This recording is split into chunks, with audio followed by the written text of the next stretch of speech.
Magandang umaga, hapon at gabi po ulit sa inyo mga boss. Bali ngayong araw ay mag-share lang din naman ako sa inyo. Kaninang umaga nga ay dumaan ako sa Shell para magpahangin ng gulong. At minadat na nga ako isang madam doon na nakamotor. At tinanong ko na nga rin siya. Sabi ko, ma'am, magpapahangin po ba kayo? Sabi niya ay oo, kaso hindi raw siya marunong. So nagmagandang loob na tayo na ako na yung maghahangin ng gulong niya. Pero tinuruan ko na rin siya para sa susunod ay alam niya na.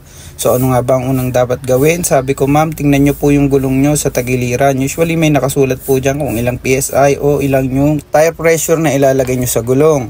Gaya nga dito sa akin, kung makikita nyo ay 33 PSI ang nakasulat sa harap at likod. So ito, pumunta na nga kami sa Shell ni Mrs. para mapakita ko sa inyo ng aktual kung paano nga ba gamitin yung mga panghangin katulad nitong mga nasa gasolinahan.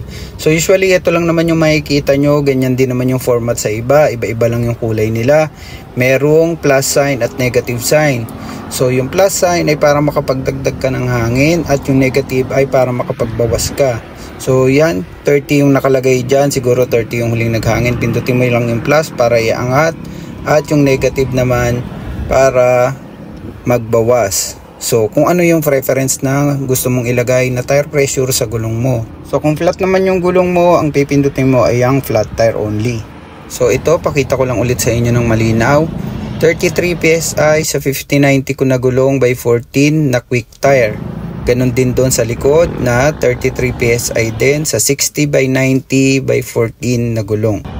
So usually kaming mga nakastance ay ino-overinflate namin yung gulong na yan dahil kadalasan naglalagay kami ng manipis na gulong sa malapad na mugs. So para dumikit yung tire wall ng gulong, kailangan i-make sure namin na matigas yung gulong at hindi siya bibitaw. So balik tayo dito sa paghahangin. Una kong hahanginan yung harap kaya lalagay ko lang yan sa 30. 33 yung limit niya pero 30 lang yung ilalagay ko para hindi masyadong matigas. So yan, una idiin mo lang yan dyan at siguraduhin mong hindi sisingaw. Ang unang gagawin ng machine ay babasahin niya kung gaano katigas yung gulong mo, which is yun 22 nga.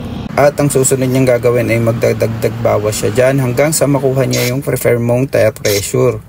At wag mong aalisin yan hanggat hindi siya tumutunog katulad nito. At kapag tumunog na nga siya ng ganyan, that's the time na pwede mo nang tanggalin yung pagkakadiin at pindutin mo nga rin yan ulit para mag-reset yung machine. So dito naman nga tayo sa likod, gaya ng sabi ko kanina, ino-overinflate namin yan kaya lalagay ko siya sa 35. So ganun lang din ulit, ididiin mo lang ulit. At magbabasa ulit yung machine kung gaano katigas, which is 22 na naman yung lumabas. Kaya hihintayin mo lang ulit siyang magdagdag bawas hanggang sa matapos niya at ma-reach niya yung tire pressure na gusto mo. Basic lang naman to sa ilan pero para dun sa mga hindi marunong sana ay maging tulong tong video na to para sa kanila. Masama maniwala kahit sa hindi lang po nakamotor ang hindi marunong gumamit dito kung minsan ay yung mga nakasasakyan din. So yun, tanggalin na nga po natin dahil sumakto na yung tire pressure. At kung hayaan nyo lang siya dyan na sumisingaw, mag-e-error po yan katulad nito. So kailangan nyo po siyang pindutin para mag-reset ulit yung machine, which is ganyan po yung mangyayari. So ang hiling ko lang po sana sa inyo ay i-share nyo po itong video na to para makarating or makaabot po doon sa mga taong hindi marunong gumamit. Para naman po maiwasan ng madaling pagkasira ng machine na yan.